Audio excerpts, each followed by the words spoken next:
Hai guys, apa khabar? Aku nak sekadar perkongsian je lah.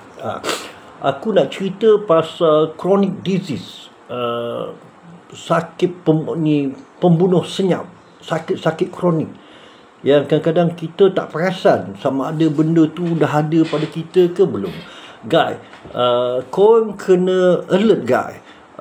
Tanda-tanda, sign system. Sebab pengalaman aku, banyak orang ambil acuh tak acuh pasal sign and symptom of chronic disease ni.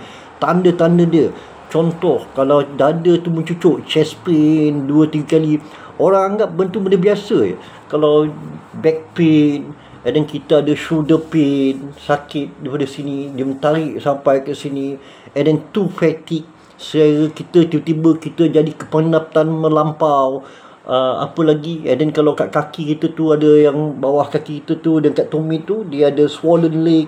Apa lagi, tangan dah mula kebas-kebas, signal-signal. Guys, nasihat aku, nak orang yang berusia umur 40 tahun ke atas, kalau signal-signal ni korang macam seminggu 2 minggu, lebih 2 minggu guys, korang jangan lupa guys, jangan ambil pandang rendah. Aku nasihat korang guys, pergilah buat medical check up, ambil darah.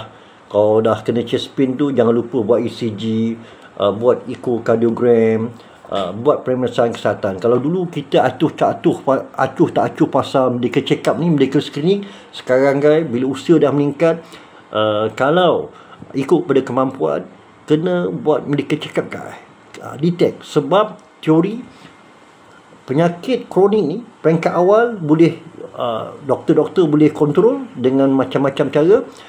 Late stage selalunya tak boleh buat apa-apalah, kecuali dah emergency, masuk hospital.